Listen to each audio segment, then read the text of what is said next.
Assalamu alaikum warahmatullah. So today we discuss our unit number 4 that talks about Windows operating system, its basics, how to interact with the operating system, and different kinds of applications like the control panel, the file structure of the Windows, etc. As we have already discussed in our unit number 3, the different kinds of user interfaces. We have this graphical user interface we are going to talk about in our future classes, and we have the command user interface. The command user interface, as already told, works by uh, using commands. So the user can interact with the operating system only on the basis of commands. So there is no mouse at our disposal, and we can only use keyboard to type different types of commands, and hence the operating system will interact accordingly. But in a graphical user interface like Windows, we have different pictorial representations of files and folders and other applications where we can click or double click, and depends upon the settings normally.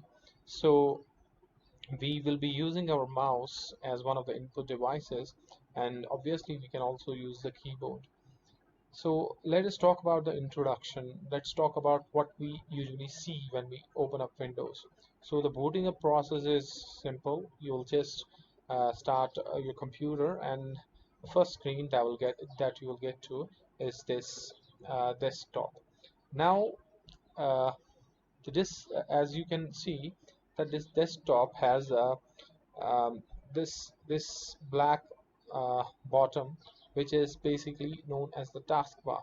The taskbar is usually divided into different portions. Like on the right hand side, we have these commonly used tasks, which are either running in the background, or they're most frequently used, or they are the important ones, like the date and time settings. You can get it done here, while the same thing is also present in the control panel of the operating system. Likewise, you have this internet connection. Obviously, you are always connected to the internet and other things. You can change the sound from here. You can set the volume. You can see that we have this Bluetooth and other applications that are currently running. On the left hand side, there is this trademark logo of Windows, and if you are already aware of the fact that this has been there right from the time beginning of this Windows operating system. Now, this portion of the taskbar is dedicated to the applications, or the windows that are currently open. Like I have this PDF reader, which contains this syllabus. Likewise, I have this one application running, which gives me the stats of the current machine, and uh, the number of programs that you are going to open. Obviously, that will take its own window, hence the name Windows operating system, because here whatever you open, that opens up in this kind of rectangular box that is called as the window. And for every application, for every folder, for every file, you will have this kind of a window. So the as soon as you open a new window, you will see that you'll get an entry here, and the entries keep on adding. So this is the taskbar. The other portion that is here, that is called as the desktop. Now, this desktop is filled with certain icons. These are called as icons. These are the pictorial representations. These are the pictorial representations of the applications, the files, or the folders. Like here, we have this application. We have this application. Likewise, I have this file. I have this file, and there are some other icons which are particularly pointing to this machine like this PC. And these are all called as icons. The icons are pictorial representations the uh, of the applications or the files or the folders. Similar to that, we have these icons present in our smartphones, right? What we use commonly in our day-to-day life, like we use the WhatsApp and Zoom applications and Facebook on our smartphones, and everything has an icon that's either on the home screen or present in the installed app folder.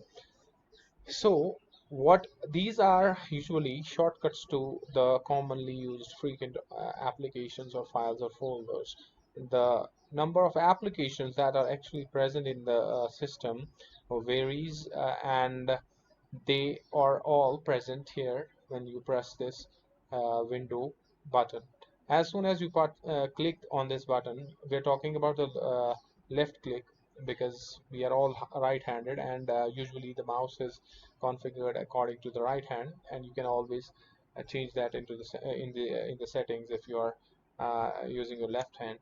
Otherwise, you use the left click once and you will get this menu, which is known as the start menu, because this is called as a start button or the window button, and this menu which appears in front is called as the start menu, and we will get all the applications that are installed in our system.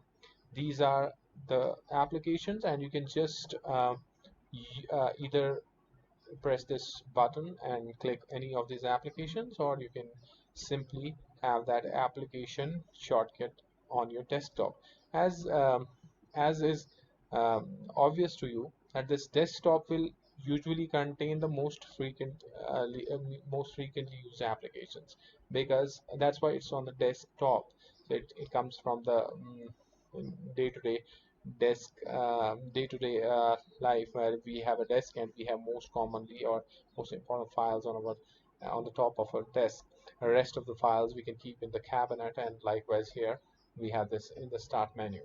So this is other portion. So the rest of the portion of the desktop is empty, and you can always fill that there as the number of applications, frequent number of applications or files or folders that you use keep on increasing. You can particularly add those files and folders here, or the applications, and similarly you will keep on filling this desktop area.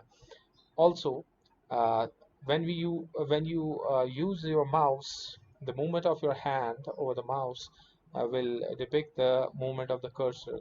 This arrow key in front of you is called as a cursor, and this arrow, the movement of the arrow is defined by the movement of the mouse in your hand. So initially, obviously, you will feel using mouse a bit. Um, uh, you'll not feel comfortable using the mouse, but as you keep on practicing, you get hold of the mouse as well. Now, uh, you can you can use mouse by clicking the buttons and moving this pointer over the screen. Now, if I, for example, here I press the right button on the mouse, that's called as a right click once. So you'll get this menu in front of you that is called as the right click menu. So everything here is either a window or a menu. Like I told you, there is a start menu and there is this right click menu, and then there is the right click on any of the icon, that's called as an icon menu. So there are these different menus which will always appear whenever you right click on certain icons. Like I can right click here and you will have this menu appearing, and this will be different for different applications obviously. So this is Zoom running usually, which you use nowadays. You will see the menu will usually contain those commands which are most common and most frequent and most important one. Like joining a meeting on a Zoom is most important function of a Zoom. Sharing the screen and opening a Zoom and etc. are the most important functions. Apart from these functions, there are many other functions that are not listed here and are not as much important. Likewise, if you click on the date, right click on the date, you will not get anything, because this date here is basically a system defined function. So you'll get into the this clicking on this bar here, which is called as the taskbar. If you right click on this taskbar, you will get something called as a taskbar menu. So you will just uh, remember the menus, like if we have a desktop, you right click on it, this is called as a desktop menu. If we click on the start, but here you have to click using the left click button. This is the only menu which will appear by clicking the left button of your mouse. Otherwise all the menus will uh, usually they will open up using the right click. So this is called as the start menu. This is called as the right click menu. This is called as the taskbar menu. Remember, I'm always clicking the right button of our mouse, and simply this is called as an icon menu. And as you can see from the icon menu, you will usually see all those functions which are most important on an icon. Like if an icon is a file, then opening that file is the most important function. That is why it is on the top, and it is bold, it is highlighted here. So because it's the most important thing that you can do with a file. Then there are certain other commands like the print, the edit with Nitro Pro, and other functions or commands that every other icon has, depending upon the type of the icon. Like here this menu will change because this PC is basically referring to this machine, and it will not appear similar to this icon. If I right click here, the first one obviously is the open, because it is the most important thing that you can do with an icon. And then you will see that this menu compared to this menu is totally different. Both of them are called as an icon menus. So in a nutshell, that whenever we boot up our Windows, we'll get this desktop, and this desktop has certain areas. This is the largest of them, and it is filled as you keep on adding files, folders, and applications to this desktop. And then we have these icons, and we can click we can open this icon by double clicking on an icon using the left button. Like if I want to open this syllabus of yours, so I will use the left button of your mouse twice, so that's called as a double click. So it will open this file. And if I want to do something more with this, I can right click on it, and this will open up the menu. So notice here that open function is also present within the menu, but this way, if you do not double click it and use the right click, then you have to first right click and then press open. So you have to do two things here. But if you have to just simply open it and do nothing else, then you can simply double click on it. Now if I right click on it, you will get this menu, and you will see different functions, different commands that it supports. Like you can directly issue a print command from here. You can cut this file, you can copy this file, and there are other things that you can do. And similarly, one of the commands, like you see this open command, is common to all. If you right click on this, you'll see this open command. If you click on this, you'll see this open command. Similarly, with most of the icons here, 100% I will say, you'll see this open command. Similarly, similarly, we have this properties command, which is common to all of the icons here. And if you can see here, I can right click on this, and I have this properties button command. Similarly, if I right click on this, I have a properties command, and you have this properties command for every other icon on the desktop. Now this property command is basically where you get all the details about this current file. It's like if I right clicked on this and opened this window, again you're getting this window like shape, rectangular shape, but this time it's not called as a window, it's called as a dialog box. So what differentiates a dialog box from a window is that you compare the two, you'll see that there are certain differences. Like there is not these three buttons present on the top of this dialog box. Similarly, some of the other things are also missing. We'll talk about this in our future classes. For now, we have this dialog box in front of us, and this is called as a properties dialog box, as is apparent here. Now you see that this dialog box will have all the details about the icon that we clicked. If it's a file, if it's a folder, if it's a application, you will have the different properties as accordingly you click on. So first of all, you have this dialog box, and in this dialog box you have something here which is called as a tabs. These tabs, different tabs will contain different information, but they will be all related to the same file. Like in the first tab, you have a general information like what is the name of the file, what is the type of the file, what is the application that opens up this file, what is the location of this file, like this is present on the desktop, which is a part of this path, and the size of the file is this, and the size of the file on the disk is this, and created, it has been created. Notice that these properties, created, modified, accessed, these are very important properties. We'll see in our future classes when we talk about the Windows file structure. We'll see how these properties like the creation of the file and the modification and accession, it will depend, it is most important of them all.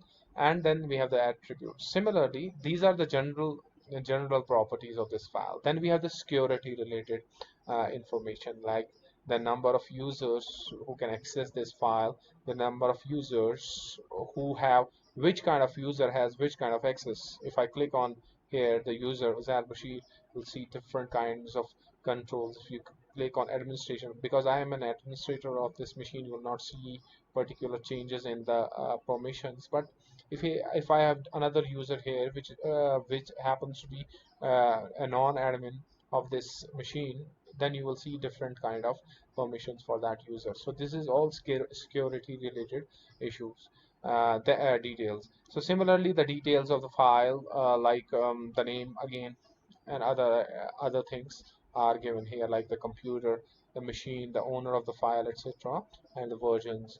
Usually, in terms of files, we have no versions, because this is particularly a case with the applications. So likewise, you can click on any of the icon here, whether that's a file, folder, etc., and you can check the properties of that file.